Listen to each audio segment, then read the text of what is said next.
E esse caso, hein, Joyce? Homem é preso por estuprar. Olha que situação lamentável, viu? Que horrível. Estuprar 3 enteadas aqui na nossa região. A vítima de 16 anos denunciou os abusos que ocorriam há anos. Vamos aos detalhes dessa história realmente lamentável, Joyce DeWitt. Exatamente, Chico. E a Polícia Civil de Ibitinga prendeu nesta segunda-feira um homem acusado de abusar sexualmente de suas 3 enteadas. A prisão foi efetuada após um mandado de prisão temporária em decorrência de uma investigação que revelou anos de estupro de vulnerável. Segundo informações, as investigações tiveram início quando uma das vítimas, a menina de 16 anos, revelou que os abusos começaram quando ela tinha 12 anos. E, de acordo com o depoimento, os abusos eram recorrentes e aconteciam quando a mãe não estava em casa ou quando estava dormindo. Além disso, a vítima relatou que o padrasto usava violência física e psicológica para silenciá-las. E as outras 2 irmãs, a de 14 e 11 anos, também relataram terem sido vítimas dos abusos. As denúncias elas foram confirmadas por laudos e também por entrevistas especializadas, que acabaram aí comprovando o crime.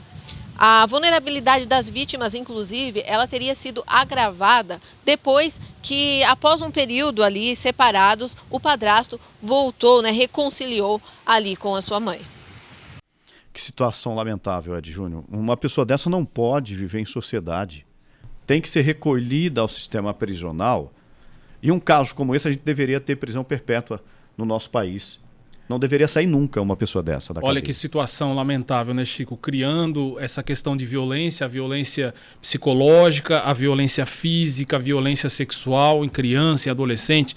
E é um trauma que a pessoa ela precisa fazer um acompanhamento por muitos anos. Então, assim, você que tem filho, você que tem criança dentro de casa, tem sobrinhos, sobrinhas, sempre fica atento a qualquer tipo de mudança de comportamento, né, do filho, da filha, porque geralmente esses comportamentos são transformados, né? A criança, o adolescente fica mais arredio. É claro que o adolescente tem aquela fase dele que é automático, né? Ele fica um pouquinho mais, vamos dizer, insuportável, né? O chatão, porque a gente já foi também. Eu continuo sendo até hoje, mas assim, o adolescente ele fica um pouco mais arredio, a criança, ela muda o comportamento, ela não quer conversar, ela fica no mundinho dela, então você precisa prestar atenção nesses comportamentos que podem ser alterados. Em outros casos, não há nem mudança de comportamento. Então, assim, por isso que a gente precisa ficar atento, a olhar com mais carinho e conversar.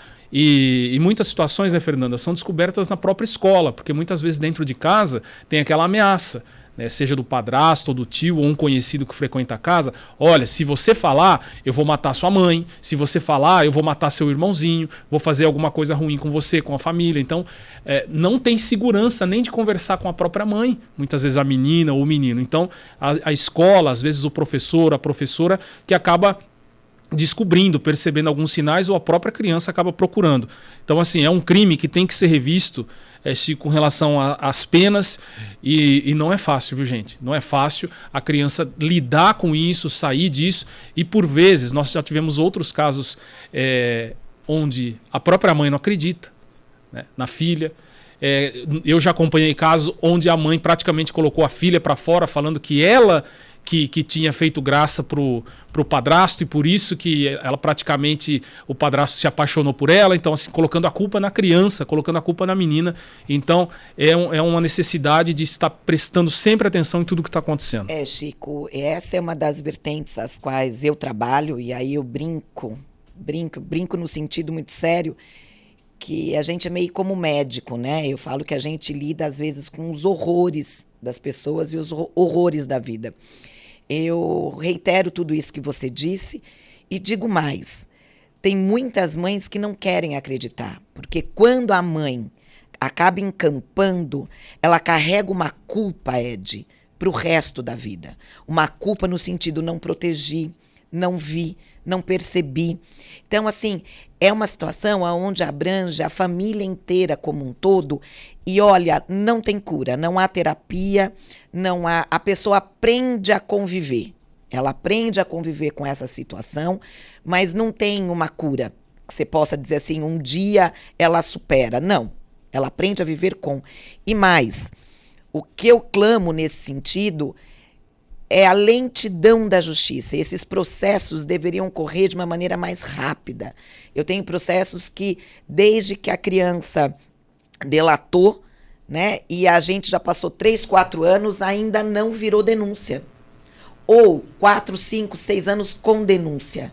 E a pessoa ainda não tem a sentença. Então, isso é muito ruim para a família. E muitas vezes, né, Fernanda, eu sei, é uma realidade que você enfrenta, que você acompanha, a questão da falta de provas do judiciário. Eles entendem que um dos motivos das coisas se arrastarem. Não, eu acho que isso mudou muito, Ed. De 30 anos que eu venho atuando, então a Lei Maria da Penha, a forma em que a gente tem lidado, a palavra da vítima, como a Joyce mesmo disse, né, uma escuta especial.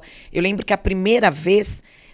o doutor Zé Maurício, se estiver ouvindo a gente, ele vai lembrar que foi uma situação que nós ficamos todos constrangidos, eu acompanhando uma criança de 4 anos, e aí essa pessoa, claro, o adulto, ele é criminalizado na vara criminal, não na vara da infância, mas nós fomos ouvir. Então, uma criança de 4 anos, sentada ali na mesa, de frente para o juiz, contando tudo o que tinha acontecido com ela.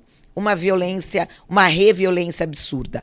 Hoje a gente tem a escuta especial. Então, hoje a criança não senta na frente mais do juiz, a criança ou o adolescente não senta mais na mesa de audiência. Então, hoje é feito através de um psicólogo, com um ponto onde o juiz e nós estamos ouvindo. Isso é feito antes do inquérito. Então, durante o inquérito, ela não é mais ouvida, porque já teve essa escuta especial. Mas a responsabilização ainda demora muito. Eu acho que nesses casos de violência contra a mulher, violência sexual, eles deveriam ter uma prioridade e agilidade nesse sentido. Porque quanto antes a gente enterra esse processo, mais ela enterra aquilo nela e consegue continuar vivendo.